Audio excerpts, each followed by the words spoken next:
Hello and welcome friend, मैं हूं मुजफ्फर चौधरी और आप देख रहे हैं हमारा यूट्यूब चैनल परफेक्ट रिएक्शन। दोस्तों, आज मैं मौजूद हूं फैसलाबाद के अंदर एक एम्ब्रॉयडरी यूनिट के।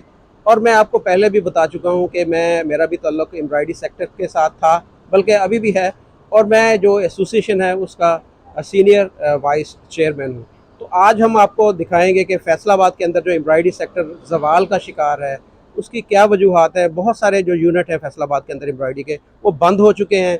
बहुत से लोग जो हैं इस कारोबार को खैरबाद कह रहे हैं, और बहुत सारे मेरे जैसे लोगों ने इस कारोबार को खैरबाद ऑलरेडी कह दिया हुआ है।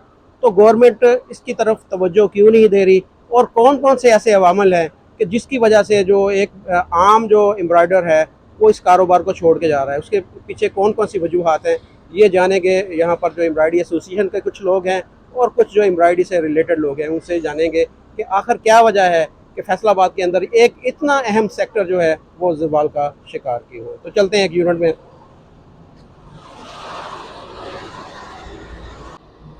अस्सलाम वालेकुम वालेकुम अस्सलाम। जी, आपका नाम? मलक ताहिर हमाद। तो ताहिर भाई, एम्ब्रॉयडरी का काम करते कितने साल हो गए आपको? मुजफ्फर भाई, बहुत शुक्रिया आपका कि आपने एक ऐसी कम्युनिटी जो सबसे मजलूम है पाकिस्तान में, खसूसन फैसलाबाद में। मुझे तकरीबन कुछ 7-8 साल से ये एम्ब्रॉयडरी का बिजनेस कर रहा हूँ। तो क्या हालात क्या हैं अभी पाकिस्तान के अंदर एम्ब्रॉयडरी हालात के? अभी पूरे पाकिस्तान के, मुजफ्फर भाई, जो हालात हैं पाकिस्तान के माशी तौर पे, रॉ मटेरियल बहुत महंगा हो गया। धागा, इसका स्पेयर पार्ट तो चाइना से आता है। मशीन टोटल चाइना की है। कितने की मशीन है ये तो अंदाजन जो? मशीन अभी तो तकरीबन 80-85 लाख की मशीन हो गई। तो 1.5-2 साल पहले यही मशीन 40-45 लाख की थी। डॉलर महंगा होने की वजह से मशीन भी महंगी हो गई। अच्छा, 80-85 लाख की मशीन लगाकर एवरेज मंथली कितना को कमा सकते हैं? आप कमा रहे हैं, नुकसान में जा रहे हैं, क्या पोजीशन क्या है इस वक्त? एवरेज मुजफ्फर भाई अभी साल 1.5 साल से तो जो किराए की फैक्ट्री है, जो जिन मालकान की, किराया देना मुश्किल है, लेबर के अखराजात हैं, फिर इसका धागा बहुत महंगा हो गया। हर चीज़ ही चाइना से आती है। बिजली का क्या यूनिट है, क्या रेट है? बिजली पहले थी को 30-35 रुपए यूनिट। अभी तकरीबन जो आखिरी बिल है 58-60 रुपये लगा लें। 60 रुपये यूनिट अगर बिल आएगा यूनिट, तो उसमें कैसे हम अखराजात अपने पूरे के नामुमकिन हो गया। तो लेबर भी बेरोजगारी हो रही, फैक्ट्रियाँ बंद पड़ी हैं। तो आजकल तो सीज़न अरूज पे होता था, काटन आती थी, पूरे पाकिस्तान में लहर बहर होती थी, फैसलाबाद की इंडस्ट्री चलती थी। पावर लूम्स भी इंडस्ट्री बंद है और एम्ब्रॉयडरी मशीनें भी बंद हैं। बाज़ार आप हमारे इधर कचहरी बाज़ार चले जाएं, 8 बाज़ार में, जो कपड़े का जो मेन मरकज़ है पाकिस्तान का, सुनसान सड़कें होती हैं। सारा दिन बैठ के बेचारे वापस आते हैं। तो हमें काम तो 8 बाज़ारों से आना, काम बहरहाल बहुत बहरान है। अल्लाह ताला रहम वाला मामला करे। उसके ऊपर फिर मशीनें मिलती हैं हमें किस्तों के ऊपर ना, अकसाद के ऊपर, 24 महीने की, 22 महीने की। तो किस्तों वालों ने भी अभी जैसे जैसे डॉलर बढ़ता है, ये हर महीने किस्त भी बढ़ा देते हैं, सूद के ऊपर सूद लगा रहे हैं मशीनों के मालकान। 6-7 कंपनियां पाकिस्तान में, एम्ब्रॉयडरी मशीनें जो चाइना से मंगवा कर हमें इंपोर्ट सेल करके कर, आपको जो इम्पोर्टर हैं, 6-7 इम्पोर्टर हैं। सुनने में तो यही है कि चाइना से बड़ी सस्ती मशीन मिलती है, तो इधर हमें महंगी देते हैं, थोड़े से पैसे लेते हैं, 30-35% डाउन पेमेंट। 30-35% पैसे दे के हम मशीन भी लेते हैं, मेहनत भी करते हैं 24 घंटे। तो कर्जा फिर हमारे साथ होता है। जब 24 महीनों बाद जब हमारी मशीन क्लियर होती तो कहते हैं 30 लाख, 35 लाख, 40 लाख रुपए आपके ऊपर और बढ़ गया। वो किस चीज़ का? डॉलर डिफरेंट है, डॉलर फर्क है, रेट फर्क है। पहले 210 रुपये था, 180 रुपये था जब मशीन ली। आज डॉलर का रेट है 290 रुपये। तो ऊपर जुल्म ये है कि 290 रुपये भी ज़रब नहीं देते। टीटी रेट है इनकी, एक नई इस्तेलाह है पाकिस्तान के अंदर, वो 20-25 रुपये ऊपर ज्यादा डालते हैं 290 रुपये के एक ऊपर। डॉलर के ऊपर? 1 डॉलर के ऊपर 20 टीटी रेट लेंगे जी।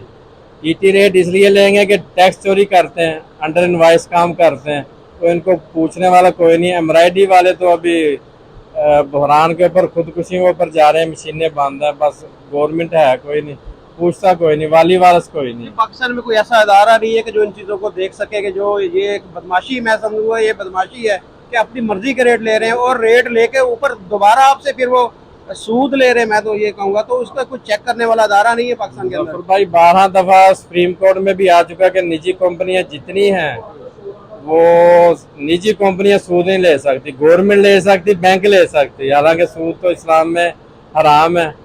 तो अभी इंशाल्लाह हम अपनी एम्ब्रॉयडरी एसोसिएशन का शेख भाई साहब हैं, अब्दुल रज़ाक भाई हैं, मियाँ सफदर साहब हैं, एम्ब्रॉयडरी एसोसिएशन हम अभी फैसला करेंगे 2-4 दिन में इंशाल्लाह हाई कोर्ट रिट पिटीशन दायर करेंगे इनके खिलाफ। एम्ब्रॉयडरी के जो 6-7 कंपनियां जो इम्पोर्टर है कि एक चीज़ यार 2 साल पहले हमें बेची 190 रुपये का डॉलर था, आज वो 320 रुपये के हिसाब से ज़रूरत दे के 40-45-50 लाख रुपया कहते हैं हमें और मजीद दिया जाए। वो तो सूद की मद में, तो हम हाई कोर्ट जाएंगे इंशाल्लाह, वहाँ पे फिर देखेंगे क्या फैसला होता है। इनका आपको चाइना में मेरे ख्याल इस मशीन का जो मैक्सिमम रेट भी होगा वो 30-40 लाख से ज़्यादा नहीं होगा, तो वही मशीन आपको ये 85 लाख, यहाँ पर मैंने सुना करोड़ से ऊपर भी मशीन दी जा रही है। ऐसा तो ही है, क्यों ले रहे हैं आप लोग, खुद क्यों नहीं इंपोर्ट करते या गवर्नमेंट को क्यों नहीं कहते कि इस तरह के आपको इंपोर्ट करके दी जाए मशीन, तो आपको रेट भी कम मिलेगा और गवर्नमेंट की तरफ से आपको कुछ सहूलत भी मिल सकती है। जफर भाई बस वो यही ना कि एम्ब्रॉयडरी वाले गरीब हैं बेचारे, थोड़े थोड़े पैसे दे के अपनी किस्तों के ऊपर मशीनें लेके अपना बिजनेस शुरू करते हैं, तो उसको फिर कोशिश करते हैं कंटिन्यू करें। फिर इसका प्रॉब्लम सबसे बड़ा है, 90 लाख की मशीन ली 2 साल में मेहनत मजदूरी करके खून पसीना एक करके, जब उसकी किस्तें इंस्टॉलमेंट क्लियर होती, वो 80 लाख वाली मशीन हम मार्केट में बेचने जाते हैं 25 लाख की नहीं बिकती, 30 लाख की नहीं बिकती। ये भी है, कबाड़ है, पावर लूम में लोहा लगा होता है, लोहे का रेट रोज़ बढ़ता है, लेकिन ये तो प्लास्टिक की मशीन है, वो तो रद्दी में जाती। रही बात जो चाइना से इंपोर्ट की, वो फिर सरमायादार बंदी कर सकते हैं, हम तो कर नहीं सकते, ये तो गवर्नमेंट का काम है कि उनको। तो अभी फ्यूचर का देख रहे हैं इन मशीनों का? फ्यूचर फिलहाल मैं तो देख रहा हूँ कि मुस्तकबल कोई नहीं है मशीनरी का। आप भी बेच रहे हैं मशीनें? अब मैं तो बेच रहा हूँ, सेल पे लगाई है, एक बेच दी है, बाकी भी बेच लेंगे, मेहनत मजदूरी कर लेंगे। मैं तो इंशाल्लाह ज़मींदारा की तरफ जा रहा हूँ, पहले भी बाकी फैमिली करती, ज़मींदारा बेहतर है। बहुत शुक्रिया, थैंक यू। शुक्रिया, जज़ाकल्लाह। अस्सलाम वालेकुम जी वालेकुम सलाम। जी, आपका नाम? जी मियाँ सफदर सिद्दीक मेरा नाम है, एम्ब्रॉयडरी एसोसिएशन से मैं नायब सदर हूँ। कितनी मशीनें हैं आपके पास? मशीनें अल्हम्दुलिल्लाह इस वक्त 2 हैं। वैसे मैं पहले फैक्ट्री चल रही थी मेरे पास, अल्हम्दुलिल्लाह बड़ा बेहतरीन काम था। आज से 4-3 साल पहले जब से ये हमारे मुल्क के अंदर एक वो भूचाल आया था, ईमानदार लोग आए थे, उन्होंने आगे लॉन्च किया था 17% और 20%। वो जो ही लॉन्च हुआ है उसके बाद एक मरतबा हमारा फ्यूचर खत्म हो गया था, और उसके बाद फिर जो कंपनियां थी, इंपोर्टर्स थे, उन्होंने लूट मार मचाई अपनी। उनकी लूट मार की भीड़ के अंदर हम भी चले गए और हमने एक बार काम खत्म कर दिया था।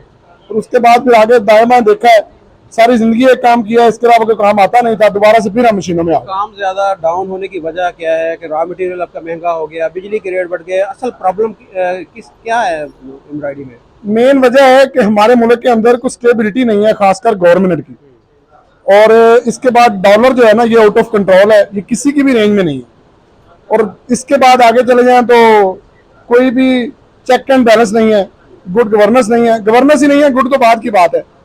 तो जब आपके रेट, कोई भी चीज़ आप आज खरीदते हैं तो नेक्स्ट आने वाले दिन में कोई पता नहीं वो कहाँ पे जाएंगे। इसमें बिजली ले लें, इसमें आप मशीन्स के रेट ले लें, रॉ मटेरियल्स ले लें, लेबर ले लें, कोई भी चीज़ ले लें, कपड़े का रेट ले लें। हमारे पास कपड़ा ही तो मेन आइटम है जो हम तैयार करके आगे देते हैं, तो हम इसी चक्कर में आ गए। इधर किसी की तवज्जो नहीं है, चेक एंड बैलेंस नहीं है।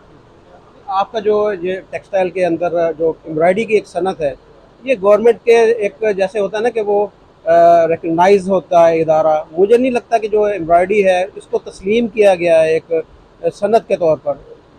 देखें जी, ये इमरान खान गवर्नमेंट के अंदर हमने एक एसोसिएशन बनाई थी पाकिस्तान लेवल पे, बहुत बड़ी एसोसिएशन जो अब भी काम कर रही है। और उसके अंदर हमने जितने पाकिस्तान के अंदर सिटीज़ हैं, बड़े बड़े, लाहौर, कराची, सियालकोट, गुजरांवाला, इस्लामाबाद, फैसलाबाद, मुल्तान, इन सब को हमने एक जगह पे इकट्ठा किया। और उसके बाद हमने इसके ऊपर बड़ी वर्किंग की, बड़ी स्ट्रगल की। स्ट्रगल के बाद हम इस पेज पे आए थे कि गवर्नमेंट ने हमें कुछ थोड़ा सा तस्लीम करने का अंदिया दिया था। और उस वक्त एक अजूबा हमारे सामने आया कि हमारी असद उमर साहब से मीटिंग हुई हमारे अहदेदारान की। उन्होंने कहा जी ये भी कोई सनद है, हमें तो पता ही नहीं था। हम तो समझते थे कि एम्ब्रॉयडरी जो है ये बेसिक बड़े बड़े जो लोग हैं, हाई लेवल के ब्रांड्स हैं, उनके लिए है। फिर उनको पता चला कि नहीं, ये वो मशीन है, ये वो काम है जो 2-2, 4-4 लाख रुपए लोग इकट्ठा करते हैं, 8-10 बंदे, 2-4 बंदे मिलकर मशीन लगाते हैं, अपनी बेगमात के जेवर बेचते हैं, अपने घर बेचते हैं और कारोबार शुरू करते हैं। और इसी कारोबार से 10-10, 20-20 लोगों को आगे रोजगार देते हैं। लेकिन बदकिस्मती हमारी ये हुई। कितनी मशीनें अंदाजा फैसलाबाद के अंदर ये एम्ब्रॉयडरी मशीन कितनी है? 10,000 के अबाव है फैसलाबाद के अंदर। लाहौर के अंदर कितने लोग फैसलाबाद के अंदर इस फील्ड के साथ रिलेटेड हैं? इसमें लेबर भी हो जाएगी, दूसरे जो लोग हैं, अंदाजन कितने लोग हैं जो कारोबार के अंदर हैं? सर तकरीबन डायरेक्ट और इनडायरेक्ट 10 लाख लोग जो है ना वो फैसलाबाद के अंदर इस काम के अंदर इन्वॉल्व है। समाए लेडीज, हर अगर एक मशीन है, एक मशीन के साथ 2 से 3 लेडीज हर घर के अंदर काम करती ये है। यहाँ पर दिखाएं, ये जो धागा ये जो होता है, धागे है ना ये लेडीज उतारती हैं, ये लेडीज का काम है। और ये काम हमारा तकरीबन अगर एक सूट तैयार होता है तो वो 10 जगह से प्रोसेस होता है। वो 10 के 10 बंदे हमारे साथ क्या डायरेक्ट थोड़ा इंटरेक्ट। बताएं कैसे होता है काम ये ये? देखें ये लेडीज जो है ना, नहीं, स्टार्ट से बताएं ना कि ये कपड़ा आता है पहले, ये हमारे पास ना कपड़ा आता है, रिक्शे पे आया कपड़ा। बिल्कुल रिक्शे पे आया। सबसे पहले कपड़ा दुकानदार के पास गया, उसने कटिंग करवाई, कटिंग करवा के बंदे रखे हुए हैं 2-4, उसने इसकी डिजाइनिंग के लिए इसको अलग अलग लाट्स तैयार किए हैं। फिर रिक्शे के ऊपर हमारे घर आ गया। जब हमारे पास आएगा हम इसके अलग अलग कैटेगरीज बनाएंगे। कैटेगरीज के अंदर जब ये मशीन पे जाता है, डिजाइनिंग इसकी तय होती है, इसके कलर बनते हैं। फिर इसके बाद ये कपड़ा जाता है घरों में, वहां जाके इसके धागे टूटते हैं। उसके बाद ये प्रेस होता है, प्रेस के बाद फिर इसकी पैकिंग होती है, पैकिंग के बाद फिर ये मार्केट में जाता है। ये को 8-10 जगह से गुजरता है और 8-10 जगह के अंदर हर बंदा डायरेक्ट इनडायरेक्ट इसमें से कुछ ना कुछ अपने वो मामूल का जो रिज़्क अल्लाह ने लिखा है वो कमा रहा है इसी फील्ड में से। अभी क्या आप देख रहे हैं पाकिस्तान के अंदर, ये काम ठीक जा रहा है, डाउन है, मशीनें सारी चल रही हैं, बंद है, पोजीशन क्या काम की है? सर डाउन की पोजीशन ये है कि 3-4-5 कंपनियां जो इंपोर्टर हैं उन्होंने लूट मार की हद ये की हुई है कि जिस बंदे ने आज से 2 साल पहले 3 साल पहले मशीन ली थी 60 लाख रुपए की, इस वक्त उसे कम से कम करोड़ 80 लाख 90 लाख रुपए उसका अदा करना पड़ रहा है। पहले तो वो यहीं पे मर गया ना, खत्म हो गया, उसकी कमाई भी गई और पल्ले से भी गए। और सेकंड नंबर पे आके जब आप सबसे बड़ा लॉस होता है वो होता है मशीन की डीवैल्यूएशन। जो मशीन आपने 80 लाख की ली है वो 2 साल 3 साल बाद मशीन आपकी जाके रह जाएगी जी 40 लाख की, 45 लाख की, और वो भी कोई खरीदने वाला नहीं है। असल जहाँ पे आके मामला डिस्टर्ब होता है। अभी इसका फ्यूचर यही है कि अक्सरियत लोग जो नए थे या जिनको काम नहीं आता था वो तो बेचारे, या ज्यादा सफेद पोश लोग थे वो निकल गए, वो निकल गए, और कुछ चंद बंदे रह गए जिनकी मजबूरी है, जिनके पास पैसा नहीं है या फिर जिनके पास बहुत ज्यादा पैसा है, जो हमारी तरह जिन्होंने सारी जिंदगी यही काम किया है, इसके अलावा और कर नहीं सकते, उनकी मजबूरी है, तो वो अब है इसमें, उनका और सिस्टम नहीं है, इसी के साथ अपनी लड़ाई लड़ रहे हैं। कई बंदे जो हैं वो खुदकुशियों तक पहुंच चुके हैं। अक्सरियत लोग फैक्ट्रियां बंद कर चुके हैं। मेरे साथ साथ काफी फैक्ट्रियां थी जिधर हम खड़े हैं, यहाँ से अभी रिसेंटली 4 माह पहले फैक्ट्री क्लोज हुई है, वो बंदा बेचारा जाके रेडी लगा रहा है। बहुत ज्यादा लोग आउट हुए। अब तो फ्यूचर नहीं है इसका, आगे हमें तो कुछ नजर नहीं आ रहा जब तक गवर्नमेंट लेवल पे इसकी कोई रसाई नहीं होती। और दूसरे नंबर पे डायरेक्ट इंपोर्टर जो हमें लूट रहे हैं ना, उनको कोई लगाम डालने वाला नहीं। चले, एक तो हो गया कि इंपोर्टर जो मशीन आपको महंगी देते हैं। अभी तो हम बात कर रहे हैं जो मशीनें आपके पास आ चुकी हैं वो भी नहीं चल रही, वो प्रॉब्लम आप बताएं ना कि वो क्या प्रॉब्लम है? आगे धागा महंगा है, यहाँ पर रॉ मटेरियल महंगा है, बिजली के मसाइल हैं, वो थोड़ा उन पर रोशनी डालें। देखें जी, हमारे मुल्क के अंदर ना बदकिस्मती से कोई भी चीज जब एक शोशा बन के उठती है ना, तो फिर वो आने वाले वक्त हर चीज को वो अपने नीचे दब के ले जाती है। ये जो शोशा बना था ना, गवर्नमेंट रजीम चेंज या फिर इंसाफी गवर्नमेंट या फिर चोर या फिर साध, ये जो गवर्नमेंटें आई है ना, इन गवर्नमेंटों के भीड़ हमारा बिजनेस भी चढ़ गया है। जैसे पावर लूम का बिजनेस चढ़ा, हमें सबसे बड़ा नुकसान हुआ है गवर्नमेंट की गलत पॉलिसियों की वजह से। बेजा टैक्सेस, बिजली के रेट्स और डॉलर की जो ऊपर जाना है जिसकी उड़ान, उसकी जी फ्लक्चुएशन जो है। और धागा जो है ना हमारा, ये कौन एक आती थी 60 रुपए की, 70 रुपए की, 80 रुपए की, ये कौन इस वक्त 225 रुपए की है। दिखाएं जरा कौन है ये धागे की कौन है, ये 60, 70, 80 रुपए की होती थी, 65 रुपए की होती थी, ये इस वक्त 225 रुपए की है। इसी तरीके ये हमारी एक सीडी है, ये 20-22 रुपए की होती थी। ये सीक्वेंस है। हाँ जी, ये सीक्वेंस है, सितारा लगता है ऊपर। अब ये इस वक्त 50 से अबव क्रॉस कर गई है। और फिर मशीन के अंदर ये टोटल पुर्जे हैं, ये टेंशन है, ये पाइप है, इसके अंदर बहुत पुर्जे हैं, ये सारा जो हेड है ना ये पार्ट्स के अंदर है। इसके अंदर कमो पेश 4600 पार्ट्स जो है ना वो इन्वॉल्व हैं। और उसके बाद ये मशीन का एक मजमुआ बनता है। और ये मशीन, इसका ज्यादा जो लाइफ है इसकी 5 से 6 साल है। 5 से 6 साल बाद जब हम इसे बेचने जाते हैं तो ये कबाड़ में खरीदी जाती है तोल के, किस हिसाब से, लोहे के रेट से। और हमें इसका क्या मिलता है 8 से 10 लाख रुपए। जो मशीन हमने करोड़ में, 40 लाख में, 50 लाख में खरीदी हुई है, वो 8 से 10 लाख में हम बेचेंगे। तो हम आपको कैसे बता सकते हैं कि इसमें हमारा फ्यूचर क्या है? आप खुद अंदाजा कर लें। और ये लम्हा फिक्रिया है उस गवर्नमेंट के लिए या उन लोगों के लिए जो हमारे ऊपर बैठे अपनी जंग तो लड़ रहे हैं, अपनी अनाज की जंग तो लड़ रहे हैं, उस पैसे की जंग तो लड़ रहे हैं जो पैसा उन्होंने यहाँ छोड़ जाना है। जैसे हमारे साहब इमरान छोड़ गया, परवेज मुशर्रफ छोड़ गया, भुट्टो साहब छोड़ गए, बड़े बड़े बहुत बड़े बड़े जय्यद लोग जो थे वो छोड़ गए, तो ये भी छोड़ जाएंगे, ये बात कन्फर्म है। लेकिन उनको इस बात का एहसास नहीं है कि एक मशीन लगाने वाला 10-20 बंदों को रोजगार दे रहा है। जब उनके अंदर ये शऊर आएगा शायद इस इंडस्ट्री की तरफ तवज्जो करेंगे। अब भी अगर इसके अंदर चेक एंड बैलेंस आ जाए ना, जो टैक्स हम इकट्ठा करके गवर्नमेंट को दे रहे हैं और जो टैक्सेस हमारे इकट्ठे हो रहे हैं वो गवर्नमेंट को नहीं जा रहे हैं, अगर वो इकट्ठे किए जाए तो इतनी बड़ी अमाउंट है कि अगर वो प्रॉपर तौर पे गवर्नमेंट के खाते में चली जाए तो शायद गवर्नमेंट के बहुत ज़्यादा जो कर्जे हैं वो इसी पैसे से उतर सकते हैं। अच्छा, दुनिया के बाकी जो ममालिक हैं जैसे इंडिया है या बांग्लादेश है, ये हमारे हमसाए ममालिक है, बहुत ज़्यादा तरक्की कर गए हैं, वहाँ पर टेक्सटाइल की सनत जो बहुत ज़्यादा आगे चली गई है। तो पाकिस्तान की सनत नीचे क्यों जा रही है? इसकी क्या वजह है कि वो इंडिया और बांग्लादेश आगे निकल गए हमसे? देखें, ये हमारी लॉन्ग टर्म पॉलिसी नहीं है हमारे मुल्क के अंदर। हमारे मुल्क के अंदर पॉलिसी लूटो, मारो, भगाओ, जिदबाजी करो, अपनी अना दिखाओ और चले जाओ, पैसा इकट्ठा करो, बाहर भाग जाओ, या फिर पैसा इकट्ठा करके अपनी फौजें तैयार कर लो लड़ाई लड़नी आने वाले सियासतदानों से। अब अगर कंपेयर करते हैं आप इसी मशीन या कपड़े को इंडिया के अंदर, अब हमारे रॉ मटेरियल में से काफी ज्यादा चीजें हैं जो इंडिया से आ रही हैं। हमारे ऊपर डोरी चलती है मशीन के ऊपर, सीक्वेंस चलता है, धागा चलता है, ये इंडिया, चाइना, इन मुल्कों से आ रहा है और कोरिया से आ रहा है। कोरिया जैसे मुल्क से धागा यहाँ आके चलता है और वो सस्ता है, हमारे मुल्क के अंदर महंगा है। मशीन की बात करें तो शायद इस वक्त इंडिया के अंदर मशीन का रेट 25 लाख रुपए है पाकिस्तानी करेंसी के अंदर, और बांग्लादेश के अंदर भी इससे भी कम है, और अगर पाकिस्तान पे आ जाए तो करोड़ रुपए है। आप दुबई में चले जाए, वहां पे मशीन सस्ती है, पाकिस्तान के अंदर महंगी है। और इसके अलावा कंपनियां भी इसके अंदर अंडर इन्वेस्टिंग करती हैं, उसके बावजूद भी ये महंगी है। इसके ऊपर कंपनियां 40% अपना प्रॉफिट ले लेती हैं, चेक एंड बैलेंस नहीं है, गवर्नमेंट के खाते में इतने पैसे नहीं जाते। गवर्नमेंट अगर इसको अच्छे तरीके से टेक ओवर करती है, हमें कोई पॉलिसी बैंकों से मिलती है या कोई भी तरीकाकार मिलता है तो ये बिजनेस बहुत अच्छा बिजनेस है। ये असल स्मॉल बिजनेस, असल कॉटेज इंडस्ट्री यही है जो लोगों को ऊपर लेके जाएगी डायरेक्ट, जिसमें घरों के बच्चे तक इन्वॉल्व है। लेकिन हमें ये करने की बजाय माजरत के साथ हमें जो इन्होंने गुंडे, डाकू, ये जो महकमे पाले हुए हैं ना, ये हमें लूट के खा जाते हैं। जिसके अंदर आप महकमा वादा ले लें, ये अभी रिसेंटली बात है, मैंने जो पुरानी फैक्ट्री बंद की है 1 साल से बंद है, एसडीओ से लेके एक्सीएम तक पता है कि मेरी फैक्ट्री बंद है, लेकिन बंद फैक्ट्री के अंदर 13,000 यूनिट मुझे डाल दिए गए। ये 10 मिनट आपके आने से पहले हम उसके बिल के ऊपर वो बात कर रहे थे कि बंद मीटर है, उसके ऊपर आपने 13,000 यूनिट डाल दिए। क्यों भाई? आपने पिछले साल की एवरेज लगा के हमने आपको डाल दी, आपने फैक्ट्री बंद क्यों की है? तो भाई हम कैसे बिजनेस करेंगे? आप जो हमें लूट रहे हो, जो आपके नीचे 10-10 गाड़ियां हैं, 20-20 मुलाजम हैं, 10-20 लाख सैलरी है आपकी, और आपकी 2-2 करोड़ रुपए की मंथली करप्शन है, उसका हिसाब नहीं है। हमारा कसूर सिर्फ ये है कि हमसे वहदपोश है, हम आपके मुल्क के अंदर रह के बिजनेस जनरेट करते हैं और 20-50 लोगों को रोजगार देते हैं। आप हमें इतना नोच रहे हो कि हम वो काम करना बंद कर दें? वाह! और मेरे भाई आप देखें, आपके पास कौन सा ब्यूरोक्रेट है कि जिसका होता भले उसका कोई 10वां स्केल भी है। ब्यूरोक्रेट को छोड़ दें, आप चपरासी ले लें, गवर्नमेंट का चपरासी है ना, वो भी मान नहीं है, कहता जी मैं बदमाश हूँ। और भाई ये पहचान किसने देनी है? आप कौन हो? ये पहचान देनी गवर्नमेंट ने। गवर्नमेंट तब हमारे मुल्क में काम कर सकती है जब कुछ स्टेबिलिटी होगी, जब कोई फेयर होकर लॉन्ग टर्म पॉलिसी बनाए गए। हमारे मुल्क के अंदर पॉलिसी नहीं है, लॉन्ग टर्म नहीं है। हमारे मुल्क के अंदर सिर्फ सियासत और अपनी अना खेली जा रही है, पैसे की जंग है, लड़ाई की जंग है। इसके अलावा मुल्क के ऊपर या आवाम के ऊपर कोई तवज्जो हो तो ये मुल्क सोने की चिड़िया है।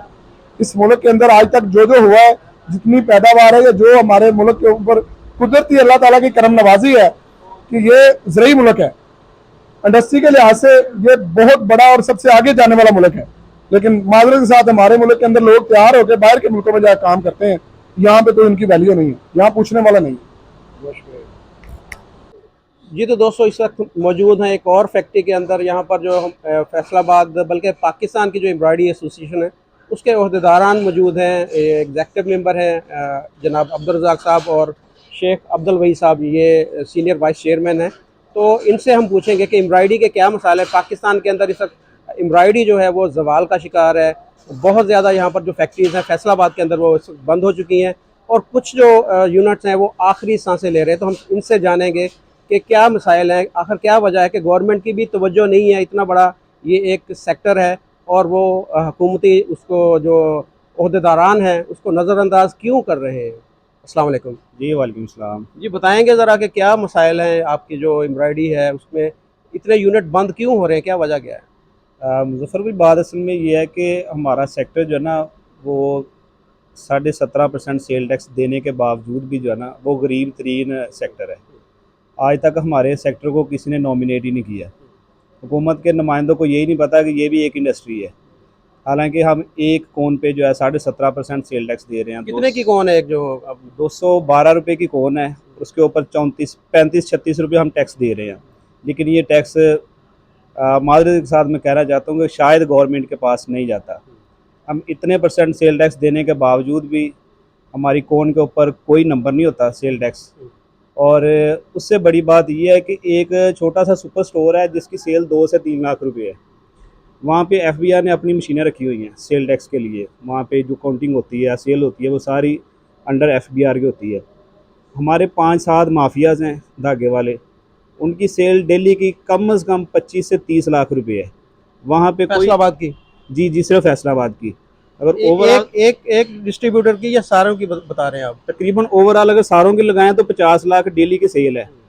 और हालात ये है कि किसी एक भी शॉप पे एफबीआर का ना कोई नुमाइंदा है, ना एफबीआर को पता है कि क्या हो रहा है क्या नहीं हो रहा है। हमें लोकल इनवाइसें दी जाती हैं, टैक्स हमसे 22% ले रहे हैं। और यही हमारी जवाल का। तो आप टैक्स दे रहे हैं, आपको उसके बदले में गवर्नमेंट को सहूलत भी दे रही है।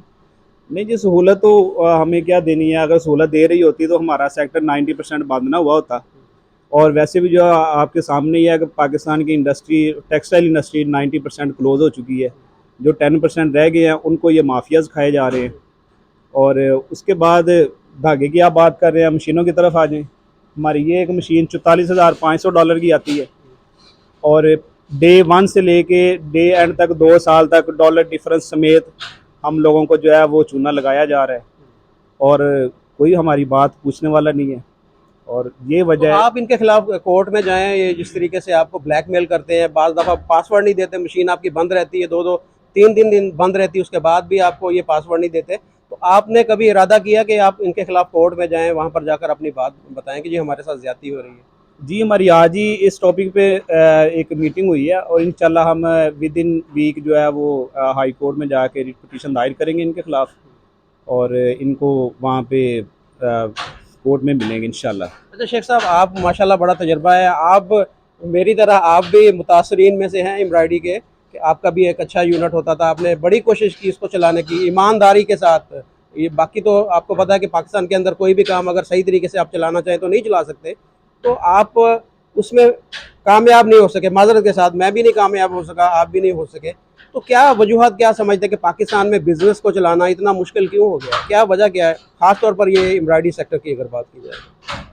पहली बात ये है कि जो हमारा एम्ब्रॉयडर है ना, जो बिज़नेस के लिए इस फील्ड में आता है, उसकी गलती ये है कि उसके पास पैसे होते नहीं, थोड़े पैसे होते हैं। कोई किसी ने घर बेच लिया, किसी ने अपनी बीवी के ज़ेवरात बेच लिए, किसी ने कहीं से कर्जा पकड़ लिया, किसी को ससुराल वालों ने सपोर्ट कर दिया, किसी ने। तो वो लोग मशीन थोड़े से पैसे दे के किस्तों पे ले लेते हैं। लेकिन जब हालात देखते हैं कारोबार के, तो वो दिन ब दिन अनसर्टन है, सिचुएशन ही पता नहीं चलता कि आने वाले दिनों में आपने जो किसी से सौदा किया है उस पर आप कायम रह सकेंगे नहीं रह सकेंगे। और जब हालात बदलते हैं, बिजली के रेट बदलते हैं, गवर्नमेंट के टैक्स की पॉलिसी बदलती है, तो फिर धागे के रेट बढ़ धागे जाते के रेट बढ़ गए और जो स्पेयर पार्ट हैं उसके रेट बढ़ गए। जो मशीनरी है उस पर डॉलर डिफरेंस वालों ने आके अंधाधुंध शुरू कर दिया अपना धौंस धांधली जमाना कि जी जो मशीन ली है उसके ऊपर डॉलर डिफरेंस भी दें, जैसे डॉलर बढ़ा है। तो ये सारे अवामल हैं। असल में बात ये है कि जब तक गवर्नमेंट की कोई पॉलिसी मुस्तकिल नहीं होएगी, गवर्नमेंट इस रूट काज पे काम नहीं करेगी कि ये एम्ब्रॉयडरी मशीन वाला इतनी मेहनत कर रहा है, एक बंदा अपनी घरेलू अशिया बेच के मशीन ख़रीदता है, 15-20 लाख रुपए इकट्ठा करता है दोस्तों से पकड़ के, वो मशीन चलाता है तो 20 लोगों को रोज़गार भी मुहैया करता है। तो उस रोज़गार को छीनते हैं और उस बंदे को फिर ज़्यादा नुकसान में डाल देते हैं जिसने बेचारे ने पैसे इकट्ठे करके मशीन ली होती है, क्योंकि वो चलाने के काबिल नहीं रहता। रोज़ गवर्नमेंट बिजली के रेट बढ़ाती है, रोज़ गवर्नमेंट टैक्स के रेट बनाती है, और रोज़ वो चोर चक्के लोग जो महकमाना कार्रवाइयाँ करने वाले, कोई अफसर आ गया, कोई इंस्पेक्टर आ गया, कोई फलां आ गया, जी ये टैक्स लग गया, वो टैक्स लग गया, और वो मंथलियाँ लेने देने वाले भी बंदे को आराम से बिजनेस नहीं करने देते। बिजनेस के फ्लॉप होने की वजह सिर्फ और सिर्फ है गवर्नमेंट की नौकस पॉलिसियाँ। अगर हमारी गवर्नमेंट ये चेक करे, जैसे ये मेरे भाई रज़ाक बता रहे थे कि जो शोरूम है, जो कैश एंड कैरीज के बिज़नेस कर रहे हैं, जो सुपर स्टोर चला रहे हैं, उनकी दुकानों पे इन्होंने FBR वालों ने मशीनें रखी हुई हैं जो 17.5% सेल टैक्स को डायरेक्टली गवर्नमेंट को कन्वर्ट करती हैं। तो लेकिन ये जो 50-50 लाख 60-60 लाख रुपए का रोज़ बिजनेस करके जाते हैं, इनके ऊपर कोई चेक एंड बैलेंस नहीं है, कोई चेक एंड बैलेंस नहीं है। और ये पहले उधार देते हैं मशीन वाले को, उसको पहले अपनी तरफ उधार दे के राग़िब करते हैं, जब थोड़े से पैसे उसकी तरफ हो जाते हैं फिर उसको तंग करना शुरू कर देते हैं। वो बेचारा क्या करता है, उसको फिर कौन के ऊपर पैसे मल्टीप्लाई करके लेते हैं जो वो अफोर्ड ही नहीं कर सकता। जैसे कॉस्ट ऑफ डूइंग बिजनेस बढ़ेगी तो वो उसका बिजनेस बेचारे का फ्लॉप हो जाएगा। जो मैंने आपसे कमिटमेंट की है कि मैं आपको इतने पैसे इतने रुपए में ये माल चीज़ बना के दूंगा, जब वो मेरी चीज़ की रेट ही बढ़ गए हैं, मेरी कॉस्ट ही बढ़ गई है, तो मैं कैसे बना के दूंगा। वो फिर वादा खिलाफी होती है।